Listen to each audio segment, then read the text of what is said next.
Welcome to Watchman on the Wall, a daily outreach of Southwest Radio Ministries and SWRC.com. God is still on the throne, and prayer changes things. Today, we get a preview of the latest issue of the Prophetic Observer newsletter, and Boyd Sievers is back to continue his look at warfare in the Old Testament. Friends, we need your help.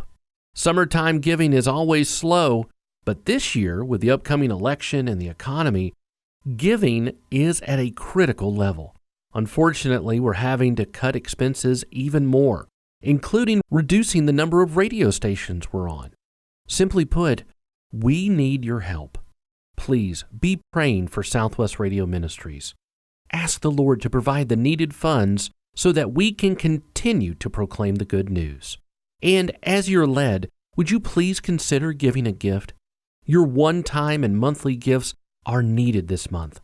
You can give when you call 1-800-652-1144.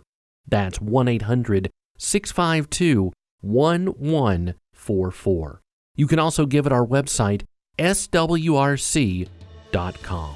Thank you, friends, for your prayers and financial support of Southwest Radio Ministries. Now, here's today's host, Affirm Apologetics Director, Clayton Van Huss.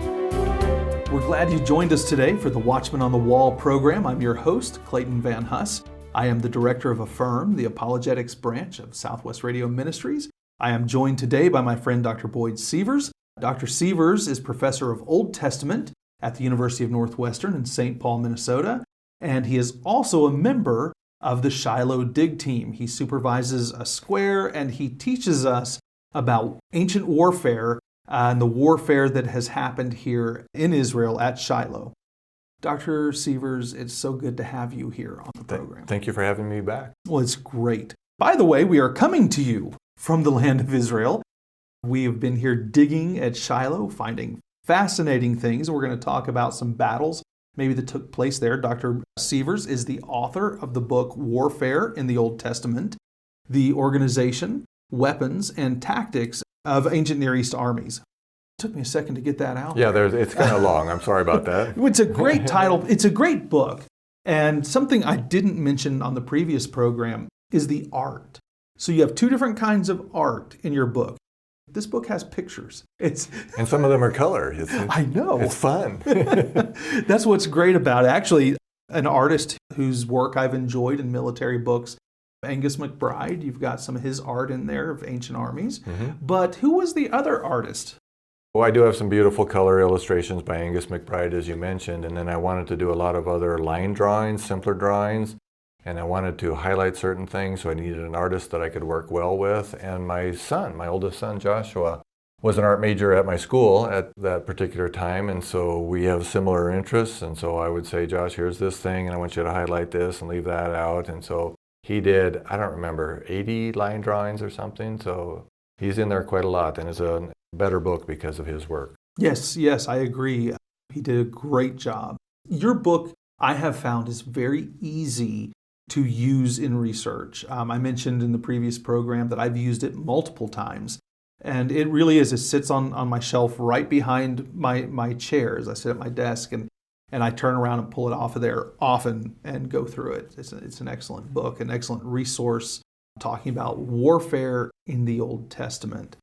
We've talked a little bit on the previous program about how warfare worked in the Old Testament and how the people of Israel, there were professional soldiers, but they were preceded in earlier times by more militia types. And then you would have, in the future, of course, you'd call up your militias as well to go with your standing army. But ancient Shiloh, where we dig, and this is such an important site in the Bible, you said that there's evidence that we have found of 3 separate battles, one of which is alluded to in the Old Testament, I think in Jeremiah 7:12. That's kind of our theme verse for the dig at Shiloh. Go now to my place at Shiloh, where I first set my name. And God says, see what I did there. And if I didn't, paraphrasing, if I didn't spare them, I'm not going to spare Jerusalem. Right. So he alludes to something bad happening. Can you tell us a little bit about what this is, what's happening here? Well, the Ark was lost in the battle at Ebenezer down on the coast, about 25 miles away. a very difficult time and some poor decisions by some of the major Israelites who were there, and they lost the ark. And then when the Israel finally got the ark back, after God makes certain actions happen, it doesn't go back to Shiloh. And why wouldn't it go back to Shiloh? Logically, because Shiloh had been destroyed.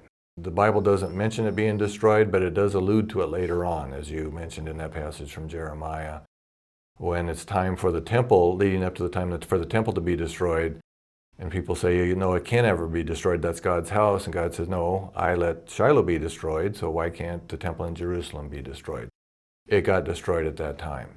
Our dig, and especially an Israeli dig in the 1980s, found a destruction layer in about the middle of the 11th century, so somewhere around 1050, 1070 BC. Somebody destroyed the place, and very logically, it was the Philistines. After they defeated the Israelite militia at Ebenezer, then they knew the country was defenseless, so they went up to the de facto capital where the religious center was. The Israelites couldn't defend it well at all, and so quite logically the Philistines destroyed it at that time. Sure. Shiloh is not a large place. No, it's a little hill. Yes. And it had some massive walls at one point. At one point. But at the time of this destruction, Samuel was a boy, or he was there. Eli was the high priest, and I guess you could almost call him I wouldn't say the president, but the leader. People would look to him as the leader of the nation. His two sons were killed in battle with the Philistines when they took the ark. The Philistines come in to take the capital. How did the Philistines fight? What kind of weapons did they use? What were their tactics? Who were these Philistines? Well, they were people who had come from the Aegean or more toward Europe in the area of Greece. Today is how I think of it. And they had a very strong and effective military. They came in and they were the nemesis of Israel because Israel had a weak military for most of that time up until David. And so the Philistines could push the Israelites around as much as they wished, almost all the time. And so at this point they come up into the hills, and we know that the Philistines had chariots, but chariots are more difficult to use up in the hills, so I don't know if they brought chariots up for this battle, but they would have come up and they had archers. They would logically have had slingers, though I'm not sure about that. They had nice metal weapons. In fact, the type of sword in the region seems to have changed with the Philistines and the related peoples, whereas before they had a sickle sword that was curved like a sickle that you harvest with, that was sharpened on the outside instead of the inside. It was a slashing weapon. Whereas it seems that when the Philistines came, they brought the straight double-edged sword like we think of as swords. And so that happened with them. So they had very good weaponry, and we have, I think, 3 examples of their weaponry at Shiloh. In our excavations, again, in just a small section at the one end of the hill, we have 3 arrowheads, and they don't say made by Philistines or anything on them. What they have is a typology. They're made in a certain style. Styles often, but not always, can be dated by that particular style. And these 3 are well made and seem to be from the time period of the early judges, which archaeologists called Iron Age 1. And since they're so nice and date from that time period, usually the Israelite material culture is not very nice, and so I think it highly likely that those 3 nice arrowheads would have belonged to the Philistines. And then last week, in our dig, we also came up with another arrowhead that's the opposite. It's poorly made, it's bronze, but it's crummy. It is not beautiful. I think it's from the same time period, so I'm guessing that one could well be Israelite. So it's 3 against 1, the good stuff against the poor guys. Sure. And that is a fascinating thing to look at, like the Philistines, how they did things. So what we see then is we see a destruction of Shiloh about the time of Eli, Samuel, and everything that's going on there that matches up with what we understand that at some point God had allowed Shiloh to be destroyed. Right. So we can't say that these arrowheads did come from that battle, but we can say they could have come from that battle. Sure. And that's the way that things work. When you're looking at something that's 3,000 years old, you're trying to put together the puzzle pieces, and oftentimes those pieces are distorted, they're twisted, and you're trying to figure it out. But that's a lot of what you're doing there at the site. In fact, I want to talk about what you're really focusing on. But before we do that, there were 3 battles. We just talked about the first one that we're finding. What's the third battle? The third battle is that we have found arrowheads that's, I'm going to say, seem to date to the Crusades, but really they are Crusader arrowheads, so they do date to the time of the Crusades. There was a Western Christian kingdom called the Kingdom of Jerusalem for about 150 years. I don't remember the number very well. But there was a particular time period, the first 2/3 of the 13th century, when the Crusaders had enough guys who had come over from Europe that they could go out and make the raids. And that was when they very logically could have raided a place like Shiloh. Shiloh would have been a Muslim village at the time, probably poor and small. And so we have arrowheads. And the type of arrowheads that we have actually are the same type used by the Muslims and by the Crusaders, which I think is really funny. Why would they do that? Are they just all buying from the same guy who made them in Damascus or something? We don't know. So we have arrowheads from the time period. You wouldn't have a battle there between the two armies. There's no reason to go there. Sure. So somebody went and raided it, and since it's a Muslim village, it was probably the Crusaders who rode there on horses, rained death upon those poor villagers for a while, and took supplies and whatnot. Right. I recall last year in my square, we found a little piece of iron that was curled, bent on the end, and it was against a wall. And when you looked at it, you said, "This is a Crusader arrowhead." And I was like, wow, how'd that get here? Right. Why would there be a battle here? Sure. And it is unknown. There's no record of a Crusader raid taking place at Shiloh or any kind of a Crusader battle at Shiloh, but that's where it would fit. Another thing I'm finding this year a lot of is pieces of pottery that have painting on them that are very much Muslim pottery. When you talk about it being a poor Muslim village at the time, I guess that makes perfect sense. Right. There was a village there. We have a little bit of their pottery. Most of the village was at the southern end of the hill, and we're at the north, so we don't find their buildings. Right. But we find some of their pottery. We find a number of their arrowheads.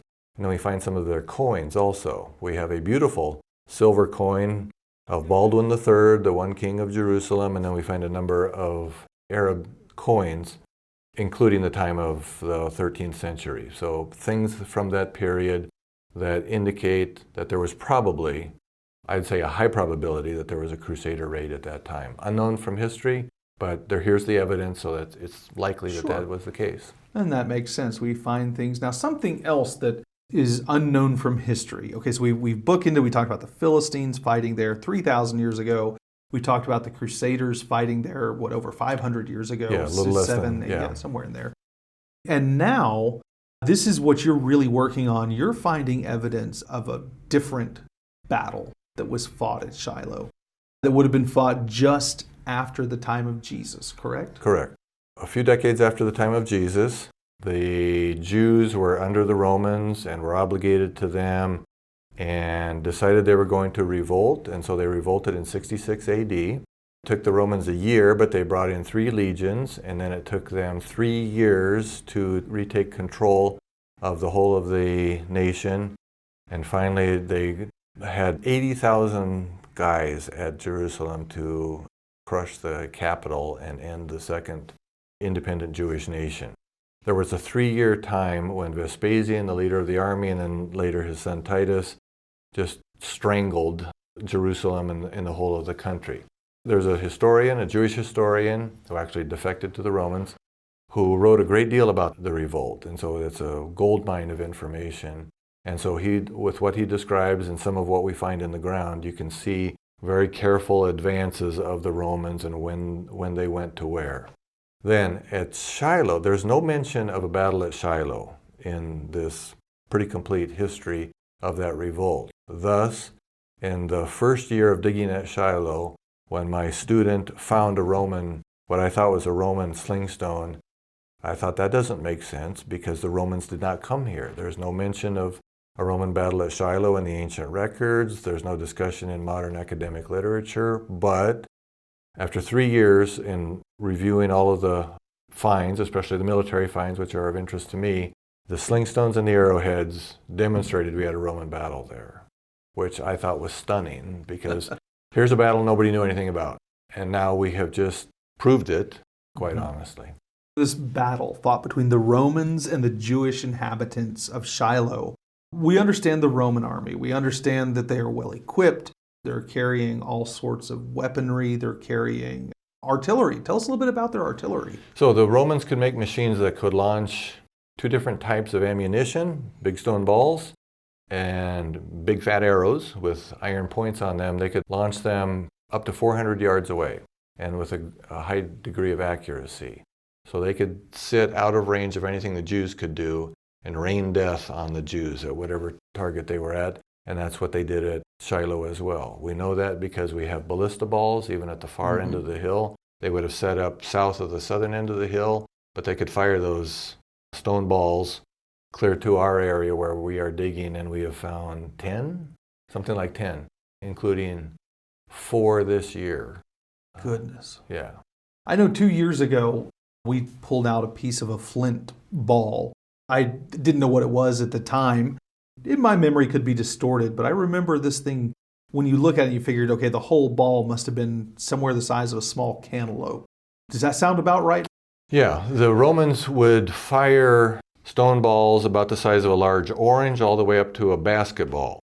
But if you're firing stone basketballs, you need a bigger, they call them ballista, and then you're tearing down walls. Usually they would use a smaller version of that, and they would fire balls the size of I would say an orange up to your cantaloupe. For that you may cause damage, but you want to cause terror and you want to kill people. And so they would fire these balls at the town to start to kill and cause panic. Wow. So who would the defenders of Shiloh have been, and how would they have been armed? Well, not very well. It's not a very big hill. And at the time of this battle in the first century, actually it would have been in 69 AD, there's a little question about that, there was no defensive wall around the town. The only time, to my knowledge, that there was a defensive wall was back at the time of the Canaanites, or the time of the Israelite patriarchs, and there was a massive, very impressive stone wall, 16 feet thick. I don't know how high it went, but then it just fell out of use. And so the Romans would have attacked a defenseless town. Maybe it had up to 400 people in it. Maybe a third of those could have carried weapons. Maybe some of those actually fought to the death, but most would have tried to run when the Romans came at them. And so it was not a fair fight. The Romans had all the advantages, and they would just steamroll the place. Something interesting we find in that Roman layer, as we call it, that Roman period, we find flints. We find, of course, there are flint tools for sickles and things, but also things that look like very crude spearheads, arrowheads. Are they making these defenders, these poor people of Shiloh, is that what they're fighting the Romans with?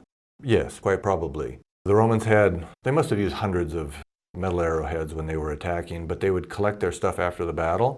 And we have 7 metal Roman arrowheads in our area, but we only have 1 defender's metal arrowhead, and that was several hundred years old at the time. So they had to be shooting things with their bows. And what were they shooting? And I think, and you've alluded to the idea that they probably went back and you were using bone or old flint and shaping them kind of crudely into somewhat effective points that they would put onto the shaft of an arrow, and were firing that. So the best army in the world, and these guys are fighting with sticks and rocks against them. It must not have been a very difficult battle for the Romans. No. How long did it take them to take over? Well, I am working on this project with a good friend of mine who's a retired U.S. Army colonel, and he estimates it took an hour for the Romans. They marched for 3 hours, maybe 10 miles. They get there, they set up for 10 minutes, and then they start firing and just crush the village from one end to the other, and then maybe an hour to kill 400 people. People never stood a chance. No. That's part of history. That's what we see, though, after the time of Christ. We see the revolt, and we see the Jewish people, the nation here trying to survive. What can the Christian take from this, from your book, from what you've written about warfare in the Old Testament? I say, number one, life's hard, and there are many difficult things, and God is good and God is sovereign, but He allows, in my opinion, too many difficult things. He Sure. puts us through things to help us grow. and to punish at times. It looks to me like maybe it was time for judgment on the nation. God judges nations, and so if he's going to have so much of the nation killed and the capital destroyed, maybe that was a wave of judgment coming on them. So I see that in the warfare that God is sovereign and he uses bad things, and when he wants to make bad things happen, he will. We need to be able to accept it. Habakkuk was living at a time when he knew the Babylonians were going to come in, and they would be God's instrument of judgment on his people, and Habakkuk did not want that. But God said, I'm going to do that, and eventually I will judge them. And so Habakkuk took a breath and said, I'm good. I will accept that. God is going to do it. That's what needs to happen. And so I need to be okay with that. And so I tried to think about life and challenges and messes and political disasters and all of that.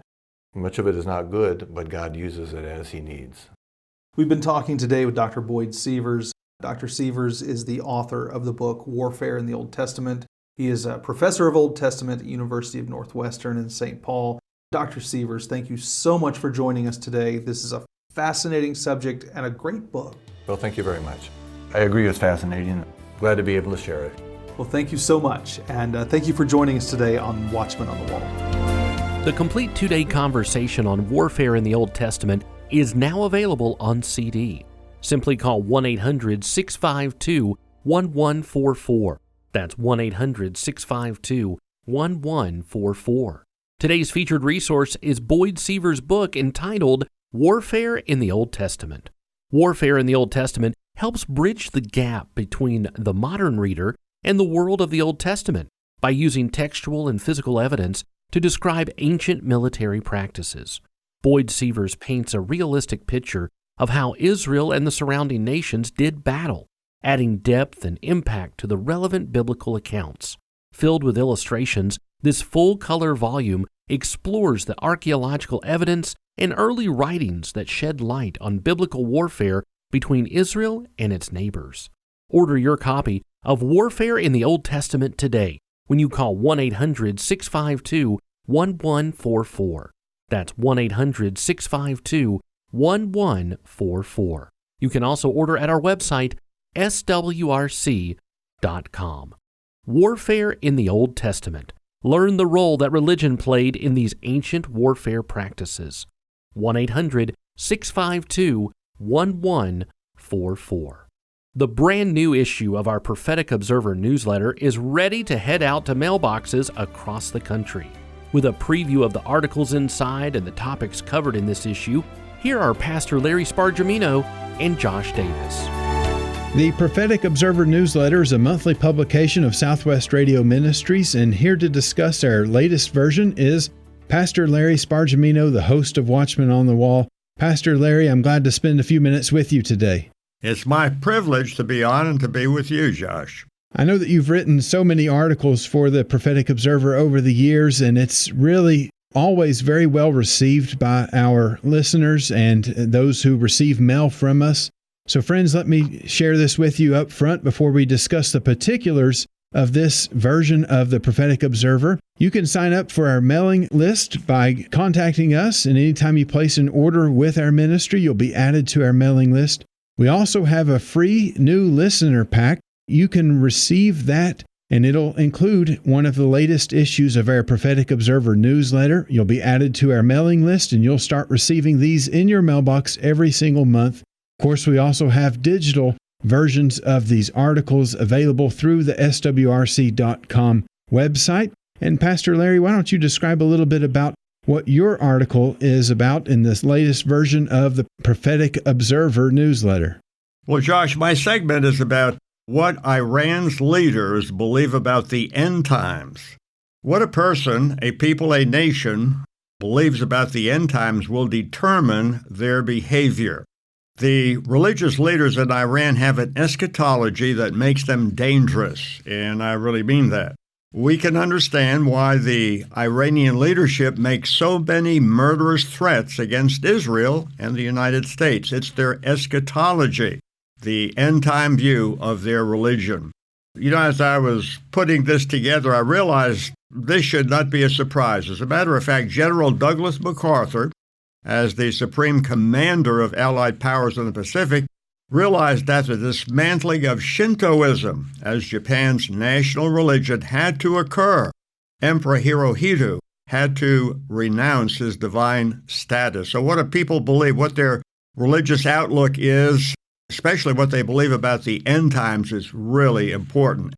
As long as our government does not acknowledge the fact that the energy driving the Ayatollahs is rooted in their end-time eschatology, there can be no reasonable bargaining with Iran. Full stop, close quotes, and so forth. I mean, their religion explains everything. There are two main branches of Islam: Sunni Islam, which is what most of the Muslim world holds to, and Shiite Islam, which is Iran's brand of Islam. They are pointing out, and I'd like to mention as I close, that there's a prophecy in Jeremiah 49 that leads many to think that within a generation, Iran will be a Christian nation. When we pray for the peace of Jerusalem, we also need to pray that the Lord Jesus Christ will show up and come in power and glory to the land of Iran. Amen, Pastor Larry. Thank you so much for sharing that. Friends, Pastor Larry is just describing some of the content, and there's much more to his article that's included in our latest Prophetic Observer newsletter. If you don't currently receive this monthly newsletter, you can do so free of charge by getting on our mailing list. Anytime you place an order with our ministry, anytime you give a gift of support to our ministry, you're added to that mailing list, and you will begin receiving this every month in your mailbox. And we are glad that we can send this information out to you. And if you'd like to get our free new listener pack that includes one of our recent Prophetic Observer newsletters, you can do so by calling us at 1-800-652-1144. So friends, we want to thank you for being part of this ministry and partnering with us together. Pastor Larry, thank you for sharing these few minutes with me today. Thank you so much, Josh. Warfare in the Old Testament by Boyd Sievers helps bridge the gap between the modern reader and the world of the Old Testament by using textual and physical evidence to describe ancient military practices. Order your copy of Warfare in the Old Testament today when you call 1-800-652-1144. You can also order at our website, swrc.com. Warfare in the Old Testament. 1-800-652-1144. Tomorrow, Billy Crone will share his insight into the frightening rise of the Nephilim. Be sure to tune in on your favorite radio station by downloading our SWRC mobile app or by subscribing to our daily Watchman on the Wall podcast. Watchman on the Wall is a production of Southwest Radio Ministries and is supported by faithful listeners like you. Visit swrc.com.